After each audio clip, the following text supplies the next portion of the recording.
የሚያሳርፈን የድንግል ልጅ አማኑኤል ነው። አመስግኑት፣ ከፍ አድርጋቸው። ክብር ምስጋና ለስሙ። ድሮ ብዙ ገንዘብ ብንቆጥር ማረፍ የምንችል ይመስለን ነበረ። ገንዘቡንም ይዘነው ረፍቱ ግን አንዳንዶቻችን የለንም። ትዳር ብቻውን አያሳርፍም። ገንዘብ ብቻውን አያሳርፍም። ገንዘብ አያስፈልግም፣ አልወጣኝም፣ ብቻውን አያሳርፍም። ምንም ነገር ሊኖረን ይችላል፣ እግዚአብሔር ከሌለን ድሆች ነን። ያንተ ገንዘብ እግዚአብሔር አይፈልገውም። መጀመሪያ እንድታርፍ ነው የተጠራኸው። በረከት የጎደለበት ዘመን ላይ ነው ያለን። መባረክ አለብን። ዛሬ ራሳቸውን በገመድ እያንጠለጠሉ የሚያጠፉት የአይጥ መርዝ እየጋቱ ራሳቸው የሚያጠፉት ከድሆች ይልቅ ባለጠጎች ናቸው። ባለን ነገር መርካት ተመስገን ማለት እንግዲያውስ አንዳንዶቻችን አቃጥለን ማንጨርሰው ገንዘብ አለን፣ ግን መቼ ደስተኛ ነን? የሁላችሁ ነፍሳችን በክርስቶስ አስቀድማ ካላረፈች ብርም ቢኖረን ወርቅም ቢኖረን 5000 ካሬ ላይ ቤት ሰርተን ብንኖርም ዘመነኛ መኪናም ብናሽከረክርም ከአንድ 5 ስታር ሆቴል ወደ ሌላ 5 ስታር ሆቴል ብንለውጥም በእነዚህ ነገሮች ማረፍ አንችልም። ትዳር ከመያዛችን በፊት ትዳር የሚያሳርፍ ይመስለን ነበር። ብቻውን ትዳር ውስጥም ገብተን ማረፍ ያልቻልን ምንቅ በዘበዝ ሰዎች አሉ። አይ ልጅ ስላልወለድኩኝ ነው ልጅ በወልድ አርፋለሁ ብለው 2 እና 3 ልጅም ወልደው ያላረፉ ሰዎች አሉ። እግዚአብሔር ጥሪ ሰማያዊ ነው፣ ቅዱስ ነው፣ የከበረ ነው። በስመ አብ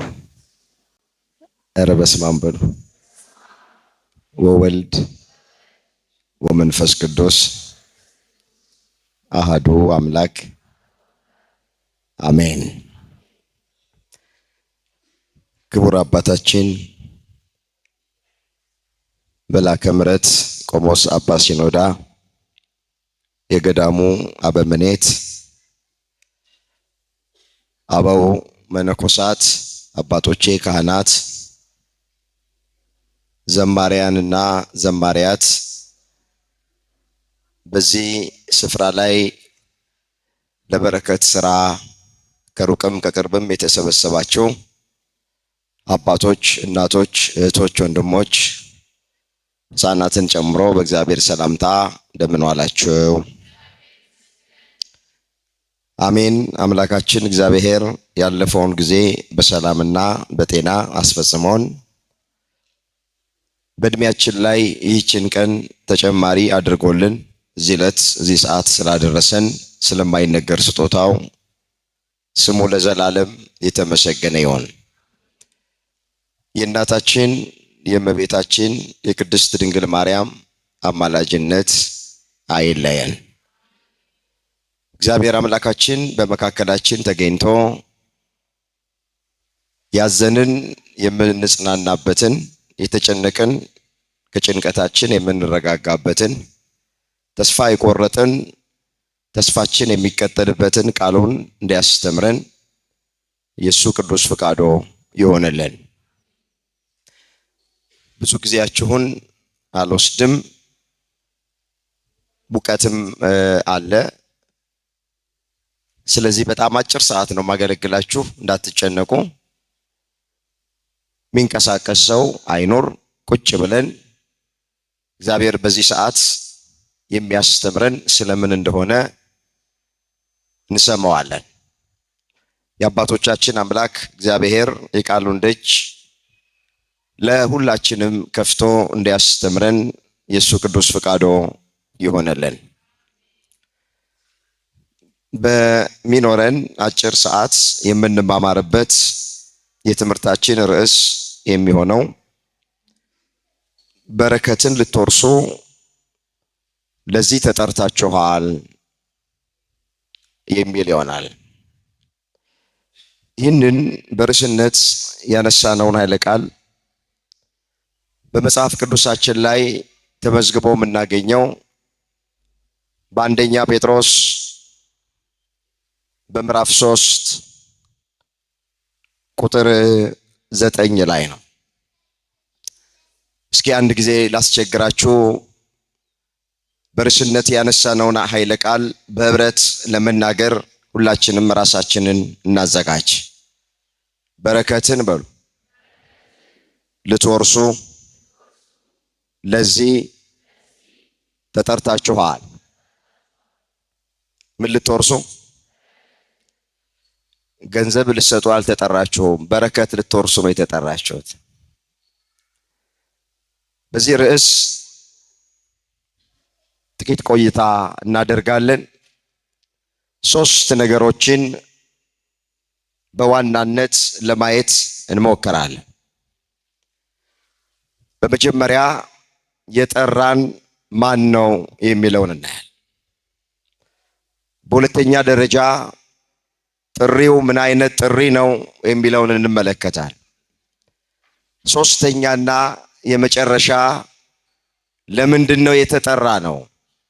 እሱን ተመልክተን መልእክታችንን እንቋጨዋለን። ቆሞ ለመናገር ቁጭ ብሎም ለማድመጥ ጥበብ ከእግዚአብሔር ሲሰጥ ብቻ ነውና ለኔ ለባሪያው ተናጋሪ የሆነ አንደበትን ለእናንተም ለሰሚዎቹ አስተዋይ ልቦናን ቸሩ አምላካችን እግዚአብሔር ለሁላችንም በቸርነቱ ያደለን። በረከትን ልትወርሱ ለዚህ ተጠርታችኋል። ርዕሳችን ይሄ ነው። ቃሉን በዚህ ስፍራ ላይ የተናገረው ሊቀ ሐዋርያት ቅዱስ ጴጥሮስ ነው። ቅዱስ ጴጥሮስ በርዕስነት ያነሳነውን ኃይለ ቃል ለጊዜው የተናገረው በጳንጦስና በገላትያ በቆጶዶቅያ በእስያ በቢታንያ ለተበተኑት መጻተኞች የተናገረው ቃል ነው። ለፍጻሜው ስለ ሁላችንም የሚነገር ቃል ነው። እግዚአብሔር በተለያየ ዘመን ሰዎችን ይጠራል። የሚጠራበት የራሱ ምክንያት አለ።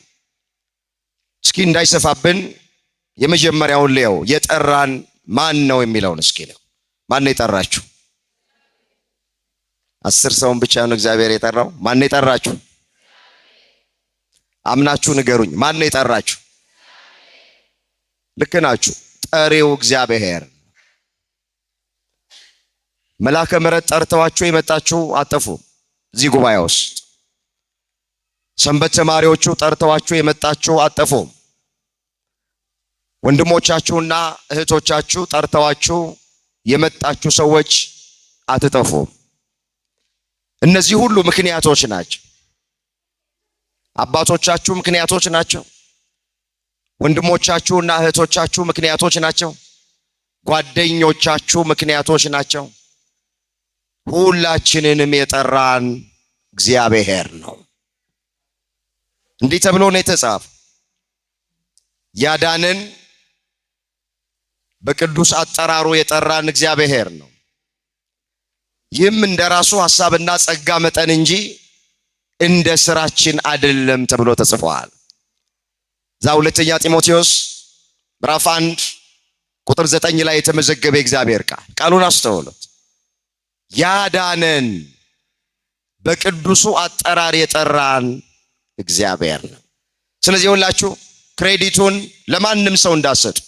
ከሌን የጠራኝ ወንድሜ፣ እህቴ፣ አባ ከሌ ምክንያቶች ናቸው። ሁሉ እኛን የጠራን ለዚህ የበረከት ስራ እግዚአብሔር ነው። አመስግኑት፣ ከፍ አድርጋችሁ ስሙ የተመሰገነ ይሁን።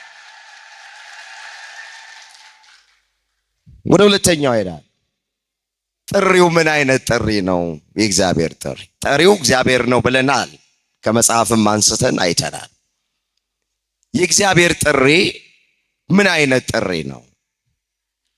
ለምን በዓለማችን ላይ እንደምታውቁት ብዙ ጥሪዎች አሉ። የሰርግ ጥሪ አለ፣ የምርቃት ጥሪ አለ። ሰው ተምሮ ቁም ነገር ሲደርስ ወዳጆቹን፣ ጓደኞቹን፣ ባልንጀሮቹን የደስታዬ ተካፋይ ሆኑ ብለው ለመብል ለመጠጥ ይጠራል። በዓለማችን ላይ ብዙ አይነት ጥሪዎች አሉ። እንደውም አንዳንዶቹ ከተጠሩ በኋላ የቀሩት የዓለምን ጥሪ አስቀድመው ነው። የእግዚአብሔር ጥሪ በዓለም ላይ ካሉ ጥሪዎች ሁሉ የተለየ ጥሪ ነው። ምን ያለ ጥሪ ነው? ንገሩኝ፣ ምን ያለ ጥሪ ነው? ከሰርግ ጥሪ የእግዚአብሔር ጥሪ የተለየ ነው። ከምርቃት ጥሪ የእግዚአብሔር ጥሪ የተለየ ነው። የመጀመሪያ የእግዚአብሔር ጥሪ ሰማያዊ ጥሪ ነው። ምን አይነት ጥሪ ነው? ዕብራውያን 3 ቁጥር 1 ላይ የተመዘገበ ቃል። እስኪ አብረን እንበለው። ከሰማያዊ ጥሪ በሉ እስኪ ተካፋይ የሆናችሁ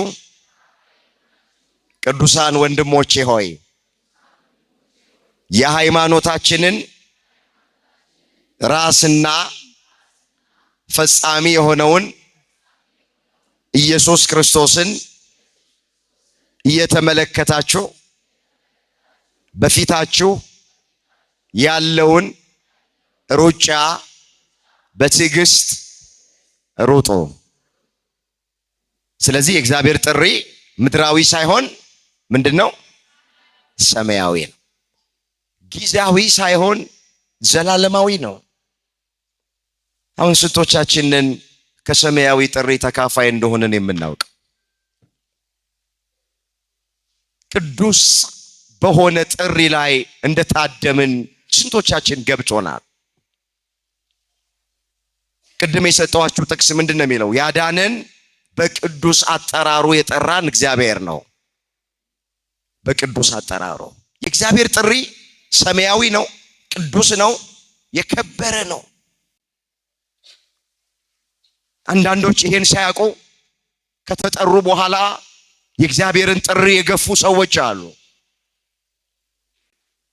ከሰማያዊ ጥሪ የራቁ፣ ከቅዱስ ጥሪ የራቁ እግዚአብሔር አክብሮ ጠርቷቸው በአባቶች አድሮ፣ በመምህራን አድሮ፣ በወንድሞች አድሮ አክብሮ ጠርቷቸው ሌላ ቦታ ሲጠሩ የፊት ለፊት ወንበር ላይ የሚቀመጡት የእግዚአብሔርን ጥሪ ግን የገፉ ሰዎች አሉ።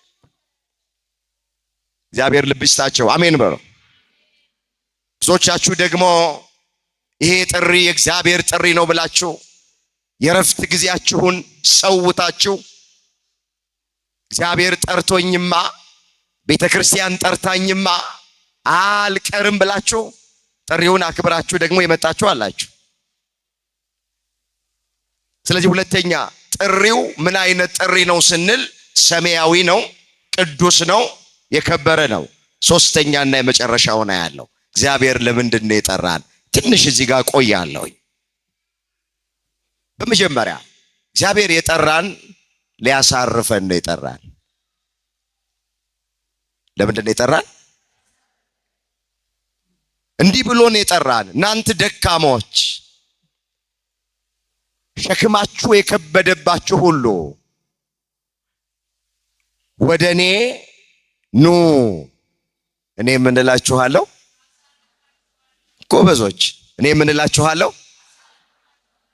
ዛይ ማቴዎስ ወንጌል ምዕራፍ 11 ቁጥር 28 ላይ የተመዘገበ እግዚአብሔር መጀመሪያ የጠራን እግዚአብሔር በቃሉ ሊያሳርፈን ነው።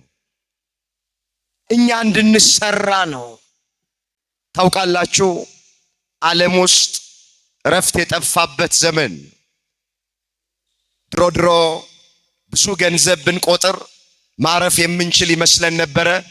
ገንዘቡንም ይዘነው እረፍቱ ግን አንዳንዶቻችን የለንም። ትዳር ከመያዛችን በፊት ትዳር የሚያሳርፍ ይመስለን ነበር። ብቻውን ትዳር ውስጥም ገብተን ማረፍ ያልቻልን ምንቅበዘበዝ ሰዎች አሉ። አይ ልጅ ስላልወለድኩኝ ነው ልጅ በወልድ አርፋለሁ ብለው 2 እና 3 ልጅም ወልደው ያላረፉ ሰዎች አሉ። የደሞዝ ጭማሪ ባገኝ አርፋለሁ ብለው የሚያስቡ ሰዎች ነበሩ። የደሞዝ ጭማሪም አግኝተው በዚያ ማረፍ ያልቻሉ ሰዎች አሉ። የሁላችሁ ነፍሳችን በክርስቶስ አስቀድማ ካላረፈች ብርም ቢኖረን ወርቅም ቢኖረን 5000 ካሬ ላይ ቤት ሰርተን ብንኖርም ዘመነኛ መኪናም ብናሽከረክርም ከአንድ 5 ስታር ሆቴል ወደ ሌላ 5 ስታር ሆቴል ብንለውጥም በእነዚህ ነገሮች ማረፍ አንችልም። የሚያሳርፈን የድንግል ልጅ አማኑኤል ነው። አመስግኑት፣ ከፍ አድርጋቸው። ክብር ምስጋና ለስሙ። ስለዚህ እግዚአብሔር የጠራን የኛ ምናችንንም ፈልገው አይደለም። አሁን አንዳንድ ሰው እነዚህ ቄሶች ሊለምኑን ገንዘብ ሊጠይቁን፣ ያንተ ገንዘብ እግዚአብሔር አይፈልገውም። በመጀመሪያ እንድታርፍ ነው የተጠራኸው። ደግሞ የሚያሳርፈው እግዚአብሔር ነው። ትዳር ብቻውን አያሳርፍም። ገንዘብ ብቻውን አያሳርፍም። ገንዘብ አያስፈልግም፣ አልወጣኝም፣ ብቻውን አያሳርፍም። ምንም ነገር ሊኖረን ይችላል፣ እግዚአብሔር ከሌለን ድሆች ነን። ደግሞ ምንም አይኖረን፣ እግዚአብሔር ካለን ባለጠጎች ነን። ማን ካለን? እንዳይሰፋብኝ፣ መጀመሪያ እግዚአብሔር የጠራን ሊያሳርፈን ነው። ሁለተኛ እግዚአብሔር የጠራን በረከትን ሊያወርሰን ነው። ርዕሳችን በረከትን ልትወርሱ ለዚህ ተጠርታችኋል። እስኪ እንበለው፣ በረከትን ልንወርስ ተጠርተናል። በረከት ያስፈልገናል አያስፈልገን? አቤት! በረከት የጎደለበት ዘመን ላይ ነው ያለን። መባረክ አለብን። የሚባርከን ማን ነው? ባራኪው። አሁን ይኸውላችሁ በረከት ልንወርስ ነው የተጠራ ነው ስላችሁ፣ ብዙዎቻችን አሁን በረከት የሚመስለን ብዙ ገንዘብ፣ ቤት፣ መኪና፣ ከብቶች፣ ወርቅ ምናምን ይመስለዋል። ሰው ተባረከ የሚለው አሕዛብ በተባረኩበት በረከት መባረክ ይመስለዋል። ተሳስተናል። መጽሐፍ ቅዱስ በረከት የሚለው እሱን አይደለም። አሁን ያዕቆብ የተባለው ሰው በአንድ ወቅት አምላኩ እግዚአብሔርን አገኘና ካልባረከኝ አልለቅህም አለው። እስኪ ካልባረከኝ ምን አልለቅህም። ያዕቆብ እኮ እንደዚህ ሲናገር በዘመኑ ባለጸጋ የሚባለው ብዙ እንስሳት ብዙ ከብት ያለው ነው። ብዙ ከብቶች ነበሩት ያዕቆብ፣ ብዙ እንስሳቶች ነበሩት ያዕቆብ። የብርና የወርቅ ችግር አልነበረበትም። ካልባረከኝ አልለቅህም ማለት ባለኝ ነገር ደስተኛ እንደሆነ አድርገኝ ማለት። መባረክ ማለት ይኸውላችሁ ብዙ ገንዘብ መቁጠር አይደለም። በደንብ ስሙኝ። ብዙ ነገር እንዲኖረን አይደለም። ባለን ነገር ደስተኛ መሆን፣ ባለን ነገር መርካት፣ ባለን ነገር እፎይ ማለት ከብዙዎቻችን የጎደለው እሱ አይደለም። እንግዲያውስ አንዳንዶቻችን አቃጥለን ማንጨርሰው ገንዘብ አለን፣ ግን መቼ ደስተኛ ነን? ዛሬ ራሳቸውን በገመድ እያንጠለጠሉ የሚያጠፉት የአይጥ መርዝ እየጋቱ ራሳቸው የሚያጠፉት ከድሆች ይልቅ ባለጠጎች ናቸው። ለምን? ባላቸው ነገር ደስተኛ መሆን ስላልቻሉ፣ ባላቸው ነገር መርካት ስላልቻሉ። ስለዚህ መባረክ ማለት ትንሽም ይኑረን ትልቅ፣ ይሙላም ይጉደልም፣ 100 ሺህ ብርም ይኑረን 10 ሺህ ብር፣ ባለን ነገር ደስተኛ መሆን ማለት ነው። ባለን ነገር መርካት ተመስገን ማለት ኑሮዬ ይበቃኛል ማለት ነው። በቃ መባረክ ማለት እግዚአብሔር ባለን ነገር ደስተኞች አመስጋኞች እንድንሆን ሁላችንን ይርዳል። አንድ ቃል እስኪ ላንብብላችሁ። በጣም መጽሐፍ ቅዱስ ሳነብ ደስ የሚለኝ ቃል ያቤጽ የተባለው ሰው የተናገረው ቃል ነው። ወደ እግዚአብሔር የጸለየው ጸሎት ነው። ጸሎቱ አጭር ነው፣ ግን ሁሉን ነገር የያዘ ጸሎት ነው። እንደዚህ ይላል በዚህ በአንደኛ ዜና መዋዕል ምዕራፍ 4 ቁጥር 9 ጀምሮ የተመዘገበ ቃል ነው። አነበዋለሁ። እንደዚህ ይላል። ያቤጽ ማለት የጣር ልጅ ማለት እና እንዲህ ብሎ ጸለየ ይላል። እባክህ መባረክን ባርከኝ፣ አገሬንም አስፋ፣ እጅህም ከኔ ጋራ ትሆን፣ እንዳያሳዝነኝም ከክፋት ጠብቀኝ ብሎ የእስራኤልን አምላክ ጠራ። እግዚአብሔርም የለመነውን ሰጠው ይላል። እግዚአብሔር የለመነውን ለሁላችንም ይስጠን። ተመልከቱ። እባክህ መባረክን ባርከኝ አለ። እስኪ አብረን እንበለው። እባክህ በሉት እስኪ። መባረክን ባርከኝ። እግዚአብሔር ሁላችንን ይባርከን። መባረክ ማለት እንዳትረሱ አሕዛብ በተባረኩበት በረከት መባረክ አይደል። እሱ ቁም ነገር አይደለም ለእግዚአብሔር። ባለኝ ነገር ደስተኛ እንደሆን አድርገኝ ማለት፣ ባለኝ ነገር አመስጋኝ እንደሆን አድርገኝ ማለት፣ ባለኝ ነገር እንድረካ ተረጋግቼ እንድኖር አድርገኝ ማለት። የተጠራ ነው ለበረከት ነው ማለት እንደዚህ ነው። እግዚአብሔር በነፍስ በስጋ ሁላችንን የሚባርከን። የመጨረሻ የተጠራ ነው የእግዚአብሔርን ቤት ለመስራት። እቺን ተናግሬ መልእክቴን ጠቀልላለሁ። እስኪ እግዚአብሔርን ቤት ለመስራት ተጠርተናል። የማንን ቤት? አሁን ይገርመኛል እንዲህ ብዬ ስናገር ራሱ ነው ይከብደኛል። እኛ ማንንና ነው የእግዚአብሔርን ቤት ምን ሰራው? የኛን ቤት የሚሰራልን ማን ነው? እኛን የሚያኖረን ማን? አሁን ይወላችሁ የተጠራ ነው የሱን ቤት ለመፈጸም ነው፣ የሱን ቤት ለመስራት። እግዚአብሔር የመረጠው ሰው ካልሆነ፣ እግዚአብሔር የፈቀደለት ሰው ካልሆነ የሱን ቤት ማንም ሰው መስራት አይችልም። ትዝ ይላችኋል ዳዊት የተባለው ሰው ብሩን፣ ወርቁን፣ እንጨቱን፣ ብረቱን የሚያስፈልገውን ነገር ሰበሰበ። የማንን ቤት ለመስራት? እግዚአብሔር ተገለጠና ምን አለው? ዳዊት አለው አንተ የሰልፍ ሰው ነህ፣ አትግደል የሚለውን ትእዛዝ ተላልፈ ኦሪዮንን አስገድለሃል። ደግሞ አታመንዝር የሚለውን ትእዛዝ ተላልፈ ከጎልማሳ ሚስት ጋር ደርሰሃል። ለኔ ማረፊያ የሚሆን ቤት አትሰራልኝም። የአብራክ ክፋይ ልጅ ሰሎሞን ይሰራልኛል አለ። ለካ ብር ስላለ ብቻ የእግዚአብሔርን ቤት መስራት አይቻልም። ማን መፍቀድ አለበት? ወርቅ ስላለን ብቻ የእግዚአብሔርን ቤት መስራት አንችልም። ማን መፍቀድ አለበት? እየሰራችሁ ካላችሁ እውነቴን ነው ምላችሁ እድለኞች ናችሁ።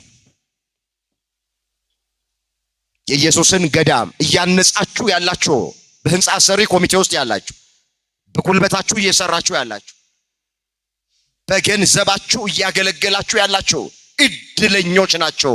እግዚአብሔር ስለፈቀደላችሁ ነው የምትሰሩት። ስባሪ ሳንቲማችን እግዚአብሔር ካልፈቀደ እግዚአብሔር ቤት ላይ አትወድቅም። ማን መፍቀድ አለበት? መጽሐፍ ያለኔ ምንም ልታደርጉ አትችሉም ይላል። የዮሐንስ ወንጌል ምዕራፍ 15 ቁጥር 5 ላይ ያለኔ ምንም ልታደርጉ አትችሉም። ስለዚህ ሶስተኛ ለምንድን ነው የተጠራ ነው ስንል የእግዚአብሔርን ቤት ለመስራት።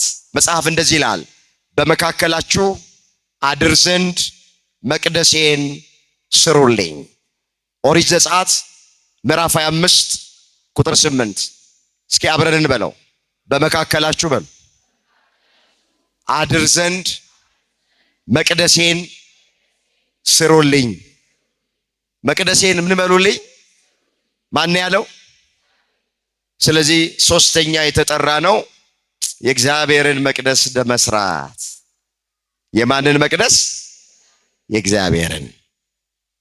በተሰጠን ነገር ባለን ነገር እግዚአብሔር በስራ የባረከ፣ በንግድ የባረከ፣ በልጅ የባረከ፣ ባለን ነገር የተጀመረውን የእግዚአብሔርን ቤት ለማጠናቀቅ፣ ለመፈጸም፣ ለመስራት ተጠርተን የመጣን። ቤቱን ጠንክረን እንድንፈጽመው አምላካችን እግዚአብሔር ይርዳን። አንድ የመጨረሻ ቃል አይቼ መልእክቴን እጠቀልላለሁ። ዳዊት ቅድም እንደተረክነው የእግዚአብሔርን ቤት ሊሰራ ተነስቶ ባልተፈቀደለት ጊዜ ልጁ ሶሎሞንን ጠራውና እንዲህ ብሎት አንቀላፋ። እዚህ አንደኛ ዜና መዋዕል ምዕራፍ 28 ቁጥር 10 ላይ የተመዘገበ የእግዚአብሔር ቃል አስተውሉት። ይህንን ኃይለ ቃል አነበዋለሁ፣ ሙሉውን ነው ማነብላችሁ። ምዕራፍ 28 ቁጥር ስንት አልኳችሁ?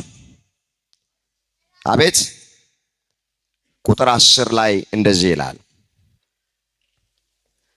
ዳዊትም ልጁ ሶሎሞንን ጠራውና የእግዚአብሔርን ቤት ለመስራት በልቤ አስቤ ተነስቼ ነበረ። ነገር ግን እግዚአብሔር አንተ የሰልፍ ሰው ነህ፣ ቤቴን አትሰራልኝም ብሎ ከልክሎኛል አለ። የሚያሳዝን ቃል። ብሩን ወርቁን ሰብስቤ ልሰራ ተነስቼ ነበረ፣ ነገር ግን አንተ ለኔ ቤት አትሰራልኝም ብሎ እግዚአብሔር ከልክሎኛል። አንተ ነህ የተመረጥከው። ስለዚህ የእግዚአብሔርን መቅደስ የእግዚአብሔርን ቤት ትሰራ ዘንድ ተመርጠሃልና ጠንክረህ ፈጽመው አለው። ጠንክረህ ምን በለው? በቃ ጠንክረህ ፈጽመው አለ። ስለዚህ ይሄ ድምጽ የሚሰማችሁ አባቶቼ፣ እናቶቼ፣ ወንድሞቼ፣ እህቶቼ የእግዚአብሔርን ቤት ለመስራት ተመርጠናል፣ ጀምረናል። ቅድም እንደሰማነው አባታችን እንደነገሩን አሁን ፊኒሺንግ ላይ ፍጻሜ ላይ ደርሰናል። የበር ጉዳይ የመስኮት ጉዳይ ነው ተብሏል።